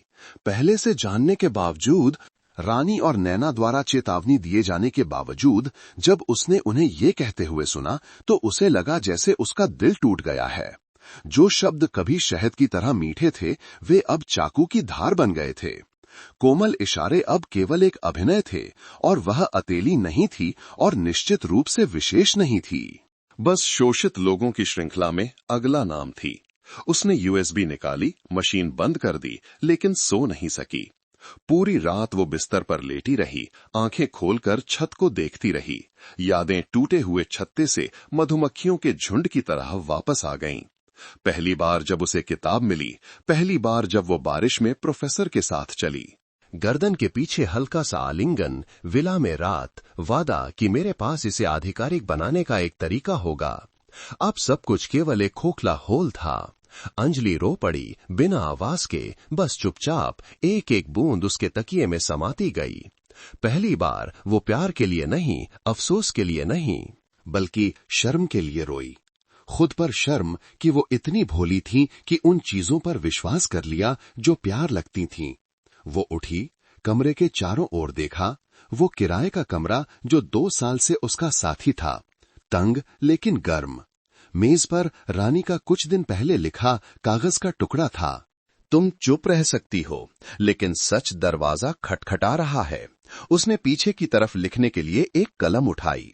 मैंने दरवाजा खोल दिया है और मैं दूसरों को बिना कीमत चुकाए गुजरने नहीं दूंगी। अगली सुबह जब रानी उठी तो उसने अपनी दोस्त को मेज पर बैठे हुए पाया। उसके बाल बड़े करीने से बंधे हुए थे। उसकी आंखें शांत लेकिन दृढ़ थीं। रानी, अंजलि ने कर्कश आवाज में कहा, मैं ये करना चाहती हूं, मैं बोलूंगी। रानी ने और कोई सवाल नहीं पूछा। वो उसके पास गई और धीरे से उसके कंधे को दबाया। अंजलि जानती थी कि वो पिछली रात सोई नहीं थी, लेकिन वो ये भी जानती थी कि ये पिछले 1 साल में पहली रात थी जब वो वास्तव में जागी हुई थी। 2 दिन बाद अंजलि एक अलग मानसिकता के साथ प्रशासनिक भवन में दाखिल हुई। अब किसी के देखने का कोई डर नहीं था, गलियारे के पीछे छिपने का कोई डरपोक रवैया नहीं था। वो सीधे 3री मंजिल पर गई और प्रिंसिपल के कार्यालय के परिचित दरवाजे पर 3 बार धीरे से दस्तक दी। प्रोफेसर सिंह ने सिर उठाया। एक पल के लिए वो उसे देखकर रुक गए, फिर जल्दी से अपना शांत व्यवहार वापस पा लिया। अंजलि, तुम यहां किसी काम से आई हो? मैं आपसे अकेले में बात करना चाहती हूं। उसकी आवाज साफ थी, ऊंची नहीं, लेकिन निर्णायक थी। उन्होंने सिर हिलाया और धीरे से दरवाजा बंद कर दिया। कमरा हमेशा की तरह शांत था, वही हल्की रोशनी, वही परिचित परफ्यूम की महक, वही सोफा जहां वे कभी एक दूसरे के करीब बैठते थे। लेकिन अब अंजलि बिल्कुल भी भावुक नहीं हुई। वो उनके सामने बैठ गई, उनकी नजरों से नहीं बची। मैं नैना शर्मा से मिली हूं। प्रोफेसर सिंह का चेहरा एक पल के लिए बदल गया। मुझे सब कुछ पता है, रिकॉर्डिंग और जो शब्द आपने उनसे कहे थे, एक एक शब्द। उन्होंने अपनी भौहें सिकोड़ी। तुमने उससे क्या सुना? उन लोगों से गुमराह मत हो जो स्थिति को नहीं समझते। मैं गुमराह नहीं हुई हूं, मैं पहले से कहीं ज्यादा सचेत हूं। अंजलि ने अपनी जेब से एक छोटा कागज का टुकड़ा निकाला। स्कूल की अनुशासन समिति को भेजे गए आधिकारिक शिकायत पत्र की एक प्रति, साथ में सबूत के तौर पर यूएसबी। मैंने वो सब कुछ भेज दिया है जो भेजने की जरूरत थी, जिसमें रिकॉर्डिंग, प्रोफेसर वसुधा की गवाही और उन छात्रों की सूची शामिल है जिन्हें कभी विशेष रूप से चुना गया था। मैं ये बदला लेने के लिए नहीं कर रही हूं। मैं एक ऐसे हेरफेर को समाप्त करने के लिए कर रही हूं जो बहुत लंबे समय से चल रहा है। प्रोफेसर सिंह अब अपना बिनती नहीं रख सके। उनकी आवाज गहरी हो गई। क्या तुम जानती हो कि तुम किसी का करियर बर्बाद कर रही हो?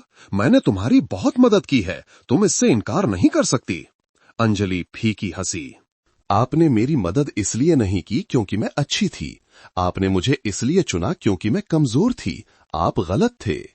अंजलि, वो उठे और उसके करीब आए।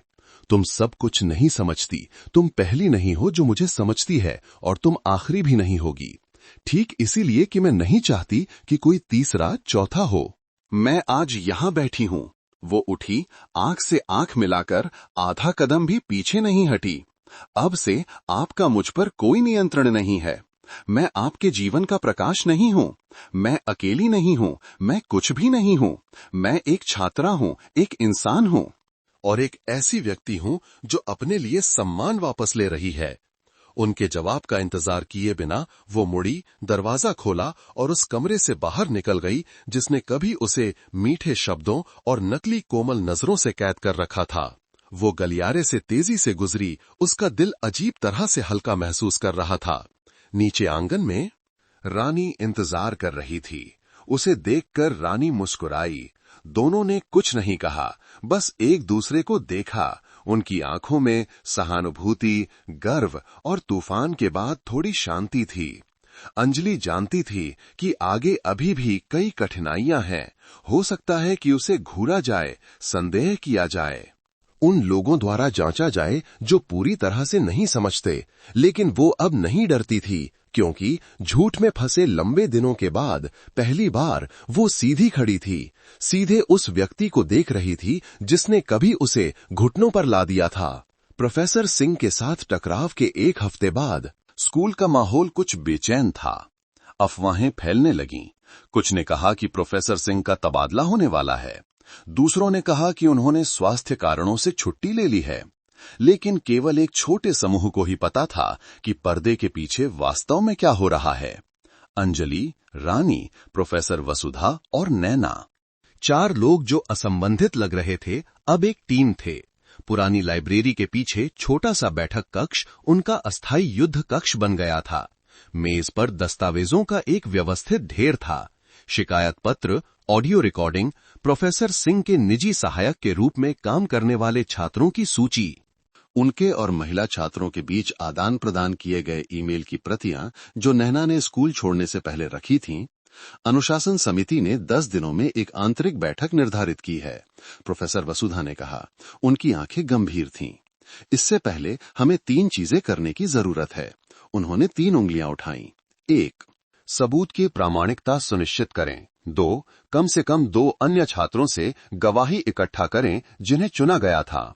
3, अगर स्कूल अनुरोध करता है तो एक सार्वजनिक बयान तैयार करें। रानी को एक वरिष्ठ छात्रा मेघा देसाई से संपर्क करने का काम सौंपा गया था, जिसके बारे में अफवाह थी कि उसका प्रिंसिपल के साथ एक विशेष रिश्ता था। लेकिन फिर चुपचाप स्कूल बदल लिया। नैना ने एक परिचित वकील के साथ काम किया। अगर मानहानि का मुकदमा या धमकी दी जाती है तो कानूनी मामलों में सहायता मांगी, जिन चीजों ने उसे कभी डराया था वे अब प्रेरणा बन गई थीं। अंजलि को पूरी घटना को एक विस्तृत रिपोर्ट में लिखने का काम सौंपा गया था, जिसमें भावनाओं, परिस्थितियों से लेकर प्रत्येक घटना के विशिष्ट समय तक का विवरण था।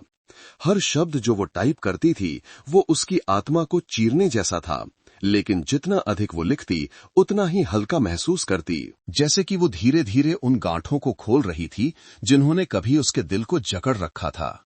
3 दिन बाद समूह झील के पास एक शांत कैफे में मेघा से मिला।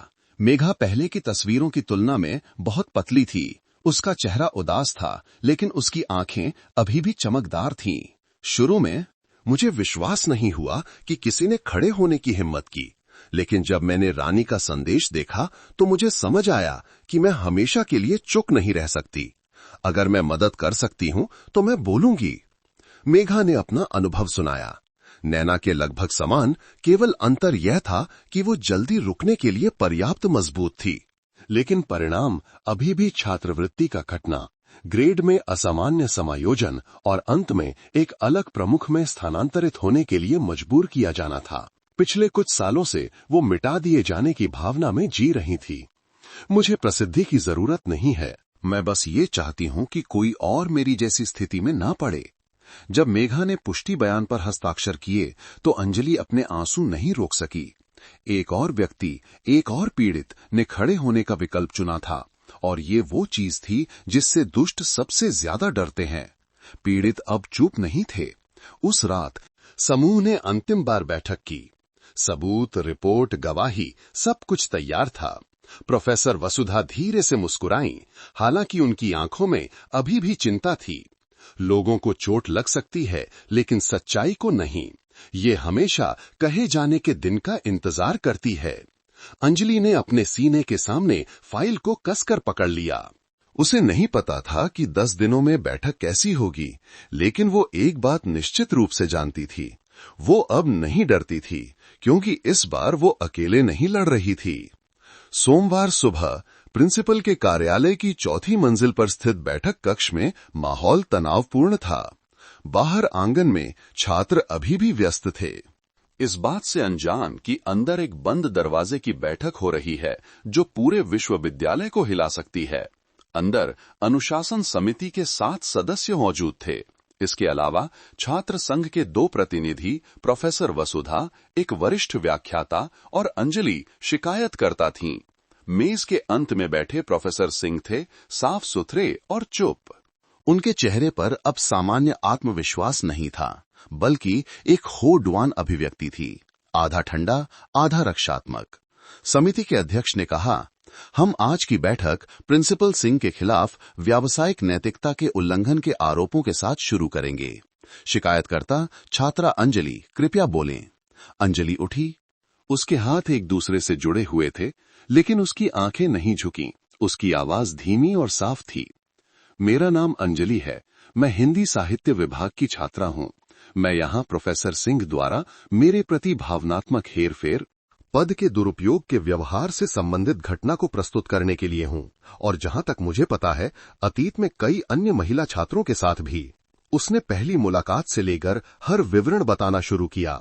अस्पष्ट संदेश, असामान्य पक्षपात, निजी काम की यात्रा, विला में रात। और जब उसने रिश्ते को स्पष्ट करने की इच्छा व्यक्त की तो रवैये में पूर्ण परिवर्तन। उसने उनके और नैना के बीच की ऑडियो रिकॉर्डिंग, मेघा की गवाही और प्रोफेसर वसुधा के पुष्टि बयान को भी प्रस्तुत किया। मैं बदला नहीं लेना चाहती, मुझे नफरत नहीं है। मैं बस ये चाहती हूँ कि ये रुके और कोई भी अन्य छात्र विश्वास के बदले चोट ना खाए। कमरा शांत हो गया। समिति के एक सदस्य ने गंभीरता से कहा, प्रोफेसर सिंह, क्या आपका कोई जवाब है? प्रोफेसर सिंह ने सिर उठाया। उनकी आवाज अभी भी शांत थी। मैं सभी आरोपों से इनकार करता हूं जो अंजलि ने अभी कहे हैं। मेरा मानना है कि वे भावनात्मक हैं। मैंने उसकी मदद की क्योंकि मैंने उसकी उत्कृष्ट क्षमता देखी, और ऑडियो रिकॉर्डिंग अगर कोई है तो उसे संपादित किया जा सकता है। मैं आगे बढ़ने से पहले कानूनी वैधता की जांच का अनुरोध करने का अधिकार सुरक्षित रखता हूं। समिति के अध्यक्ष ने विचार किया और फिर बैठक में आमंत्रित स्वतंत्र वकील की ओर देखा। उसने सिर हिलाया। ऑडियो फाइल का हमारे द्वारा प्रारंभिक रूप से विश्लेषण किया गया है। संपादन का कोई संकेत नहीं है। प्रोफेसर सिंह का चेहरा एक पल के लिए पीला पड़ गया। समिति के एक अनुभवी व्याख्याता ने गहरी उदास आवाज में कहा, प्रोफेसर सिंह, मैं आप पर बहुत विश्वास करता था, लेकिन यहां के सबूत केवल एक मनगढ़ंत कहानी नहीं हो सकते। हमें आधिकारिक जांच के दौरान आपको आपके कर्तव्यों से अस्थायी रूप से निलंबित करना होगा। एक निर्णय पत्र पर हस्ताक्षर किए गए, एक लाल मुहर लगाई गई, एक फैसले की तरह निर्णायक। अंजलि ने देखा कि प्रोफेसर सिंह के हाथ कस गए और फिर ढीले हो गए, जैसे कोई अभी अभी महसूस कर रहा हो कि सब कुछ नियंत्रण से बाहर हो गया है। उन्होंने और बहस नहीं की, कोई माफी नहीं मांगी, बस उठे, चुपचाप अपने दस्तावेज इकट्ठे किए और कमरे से चले गए। जब दरवाजा बंद हुआ तो किसी ने एक और शब्द नहीं कहा, लेकिन सभी की आंखों में, यहां तक कि जो लोग चुप थे, एक बदलाव आया था। वे अब मुंह नहीं मोड़ रहे थे। रानी आंगन में अंजलि का इंतजार कर रही थी। जब उसने उसे नीचे आते देखा तो रानी ने कुछ नहीं कहा, बस अपनी बाहें फैलाकर अपनी दोस्त को गले लगा लिया। एक बहुत कसकर गले लगाना, गर्व और कृतज्ञता का गले लगाना। अंजलि रोई नहीं, लेकिन उसके आंसू गिरे। अब वे दुख के आंसू नहीं थे, बल्कि मुक्ति के आंसू थे। प्रिंसिपल सिंह के निलंबन की खबर किसी भी व्याख्यान से ज्यादा तेजी से फैली। 2 दिनों से भी कम समय में पूरा स्कूल चर्चा कर रहा था। छात्र मंचों, कक्षा समूहों पर अधूरी खबरें दिखाई देने लगीं।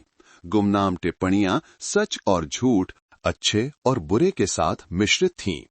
क्या वो सच में ऐसा हो सकता है? मुझे वो दयालु लगते थे।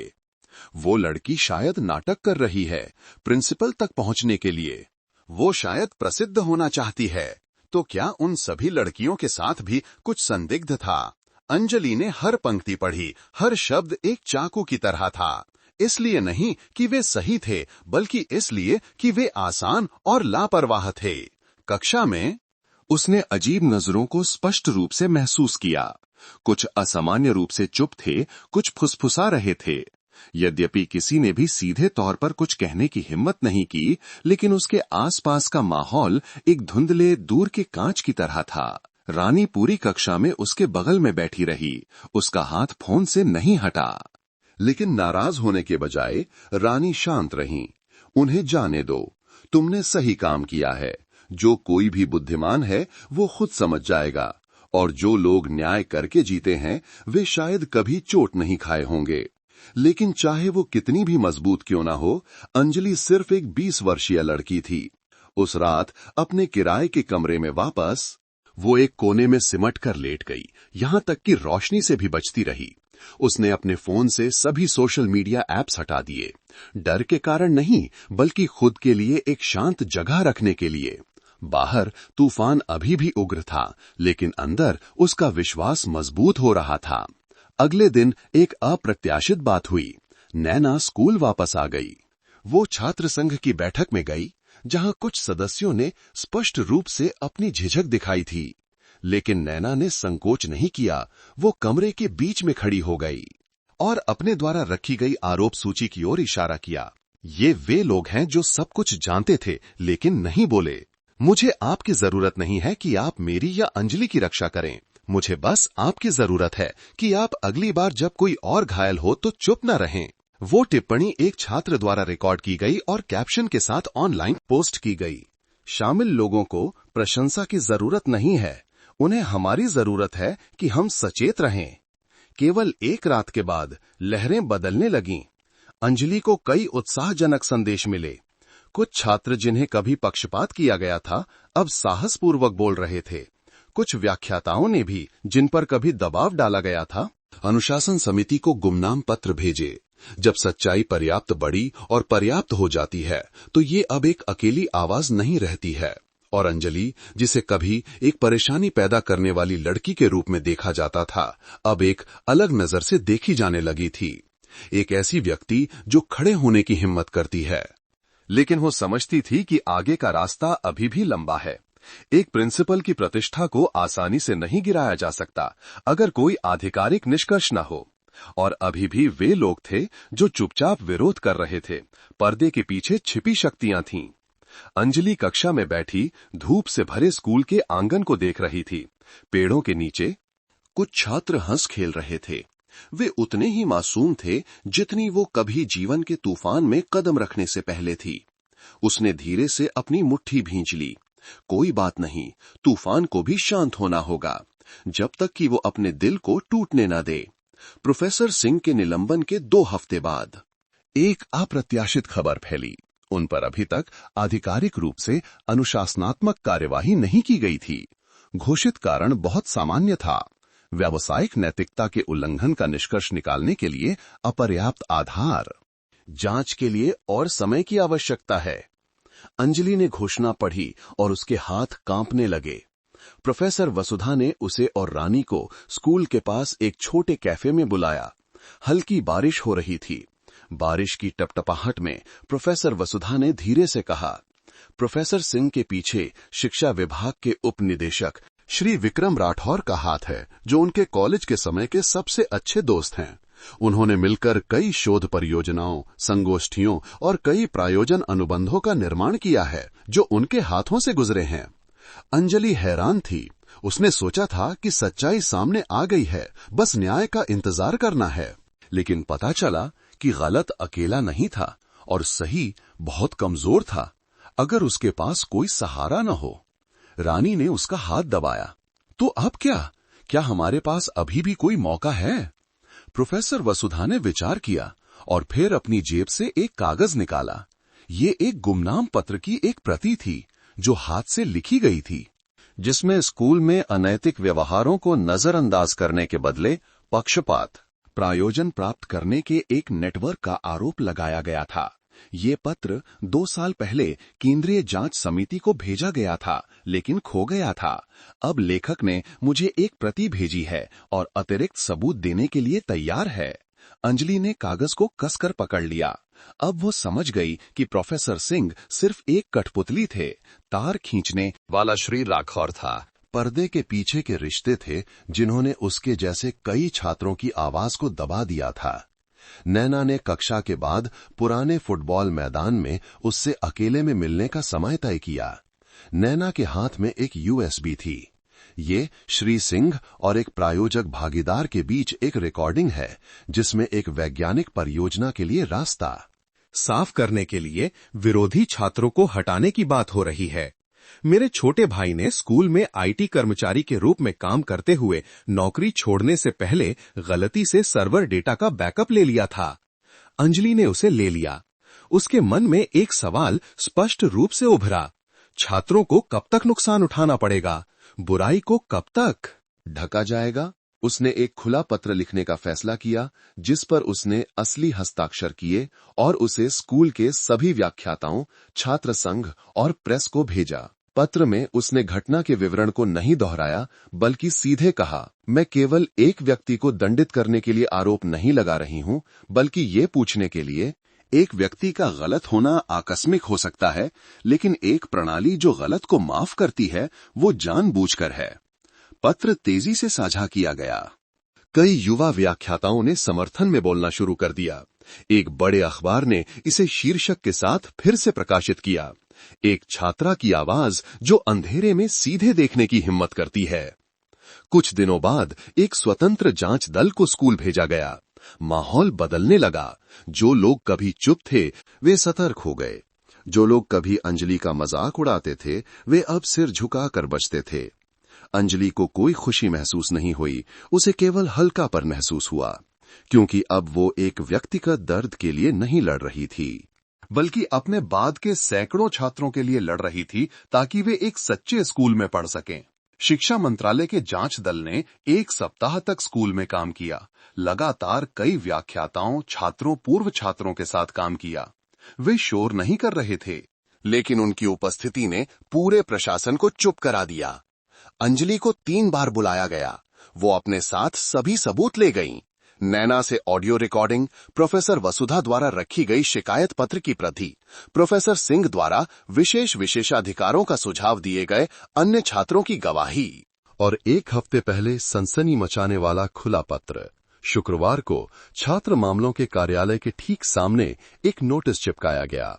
श्री सिंह स्कूल के प्रिंसिपल को गंभीर व्यावसायिक नैतिकता के उल्लंघन, शक्ति का दुरुपयोग, छात्रों के मनोवैज्ञानिक हेरफेर और कुछ शोध परियोजनाओं के रिकॉर्ड में हेराफेरी के लिए पद से बर्खास्त और नौकरी से निकाल दिया जाता है।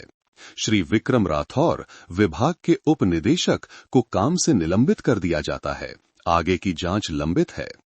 किसी ने कुछ नहीं कहा, लेकिन उस दोपहर पूरे साहित्य विभाग के छात्रों ने एक दूसरे को एक वाक्य सुनाया, न्याय सोता नहीं है, वो बस एक लंबा रास्ता तय करता है। अंजलि पुस्तकालय के आंगन की सीढ़ियों पर बैठी थी। रानी उसके लिए एक ठंडी चाय ले आई। दोनों ने तुरंत बात नहीं की, बस छात्रों को आते जाते देखा, जैसे कि सब कुछ सामान्य हो गया हो। लेकिन वे दोनों जानते थे कि यह विश्वविद्यालय अब पहले जैसा नहीं था। शाम को उसे एक गुमनाम ईमेल मिला जिसमें केवल एक पंक्ति थी, तुम पर संदेह करने के लिए माफी, उन लोगों के लिए बोलने के लिए धन्यवाद जो पर्याप्त बहादुर नहीं थे। कोई नाम नहीं, कोई हस्ताक्षर नहीं। लेकिन अंजलि जानती थी कि देर से आई माफी कभी न आने से बेहतर है। उस रात उसने अपना फोन फिर से खोला, हटाए गए ऐप्स को फिर से इंस्टॉल किया। सोशल मीडिया अभी भी अराजकता से भरा था, लेकिन इस बार उसने इससे परहेज नहीं किया, क्योंकि वो अब अफवाहों से डरने वाली अस्पष्ट छात्रा नहीं थी। वो थी जो जनमत से गुजरी और बच गई। अगली सुबह एक पूरे स्कूल की बैठक आयोजित की गई, जिसमें जांच के निष्कर्षों को सार्वजनिक रूप से घोषित किया गया। एक अस्थायी उप प्रिंसिपल ने कार्यभार संभाला, जिसने सभी कर्मियों, प्रबंधन प्रक्रियाओं की समीक्षा करने, शिक्षण सामग्री की जांच करने और छात्रों के लिए गुमनाम प्रतिक्रिया चैनल स्थापित करने का वादा किया। प्रोफेसर वसुधा को एक शिकायतकर्ता के रूप में एक संक्षिप्त भाषण देने के लिए आमंत्रित किया गया।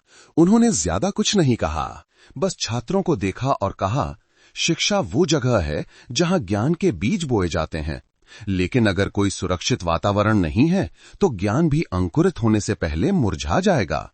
हमें उस जमीन को बचाने में मदद करने के लिए धन्यवाद। पूरा सभागार तालियों से गूंज उठा। अंजलि सीटों की कतार के बीच चुपचाप खड़ी थी। कोई भी उसे अब परेशानी पैदा करने वाली लड़की के रूप में नहीं देख रहा था। उन्होंने उसे प्रशंसा और कृतज्ञता की नजरों से देखा। और प्रोफेसर सिंह, मीडिया ने बताया कि उन्होंने अपने सभी शेष पदों से इस्तीफा दे दिया, शहर छोड़ दिया और किसी भी सवाल का जवाब नहीं दिया। नैना को पता चला कि वो अभी भी अपनी गलती से इनकार करते हैं, लेकिन अब कोई सुनना नहीं चाहता था। जब शक्तिशाली लोग अपना समर्थन खो देते हैं तो वे केवल अतीत वाले सामान्य लोग रह जाते हैं जिसे कोई याद नहीं करना चाहता। उस रात अंजलि और रानी पुराने फुटबॉल मैदान में वापस आईं, जहां 2 महीने पहले वो डर से रोई थीं। अब वो सीधी खड़ी होकर आकाश को देख रही थी। आसमान तारों से भरा है रानी। मैंने नहीं सोचा था कि सब कुछ इस तरह खत्म होगा। इसलिए नहीं कि मैं मजबूत थी, बल्कि इसलिए कि ऐसे लोग थे जिन्होंने मुझे गिरने नहीं दिया। रानी मुस्कुराई और धीरे से उसके कंधे पर थपथपाया। अब विनम्र मत बनो, तुमने इस पूरे विश्वविद्यालय को बदल दिया है। अंजलि हंसी। 60 दिनों में पहली बार वो पूरी तरह से हंसी। वसंत जल्दी आ गया। व्याख्यान कक्ष के सामने के पेड़ बैंगनी रंग के खिलने लगे। स्कूल का आंगन घटना के बाद और अधिक जीवंत हो गया, लेकिन ये पुनरुत्थान की जीवंतता थी, चुप्पी का मुखौटा नहीं। अंजलि नियमित रूप से कक्षाओं में वापस आने लगी। अब वो भीड़-भाड़ वाली कक्षाओं से नहीं बचती थी। उसने फिर से हिंदी साहित्य विभाग के पाठ्यक्रम के पन्नों पर लिखना शुरू कर दिया, लेकिन अब हर अक्षर का एक और अर्थ था, बोलने वाले छात्र की स्वतंत्रता। प्रोफेसर वसुधा एक छोटी छुट्टी के बाद पढ़ाने के लिए वापस आ गई थीं। अपने पहले व्याख्यान में उन्होंने पूरी कक्षा से कहा, साहित्य केवल सुंदरता नहीं है, साहित्य सच्चाई है, और सच्चाई को कभी-कभी सम्मान पाने के लिए चोट की कीमत चुकानी पड़ती है। पूरी कक्षा ने अंजलि की ओर देखा। उसने केवल सिर झुकाकर मुस्कुराया। अब कोई उसे परेशानी पैदा करने वाली लड़की नहीं कहता था। अब कई अन्य छात्र शिकायत पत्र लिखने, सबूत इकट्ठा करने, बिना डरे बोलने का तरीका पूछने के लिए उसके पास आते थे। अंजलि एक मार्गदर्शक बन गई। नैना ने आधिकारिक रूप से स्नातक की उपाधि प्राप्त की। उसे एक गैर सरकारी संगठन के लिए एक सहयोगी के रूप में काम करने के लिए आमंत्रित किया गया, जो छात्रों के अधिकारों की रक्षा करने में माहिर है। स्कूल छोड़ने से पहले वो अंजलि से मिलने आई। तुम मुझसे बहुत बेहतर हो, लेकिन केवल सहने के लिए बेहतर मत बनो, बदलने के लिए बेहतर बनो। अंजलि ने उसका हाथ दबाया, एक भावुक आलिंगन, जैसे कि एक मिशन सौंप रही हो। और श्री सिंह? प्रेस ने अब ज्यादा रिपोर्ट नहीं की। लोग धीरे धीरे उस नाम को भूल गए जिसने कभी पूरे स्कूल को सिर झुकाने पर मजबूर कर दिया था। अफवाह थी कि वो एक पहाड़ी प्रांत में चले गए हैं और एकांत में रहते हैं। उनके जैसे लोगों के लिए भुला दिया जाना सबसे भारी सजा है। और श्री राठौर, विभाग के उप निदेशक, जांच प्रक्रिया के बाद अनुशासित किए गए, पद से हटा दिए गए और जल्दी सेवानिवृत्त होने के लिए मजबूर किए गए।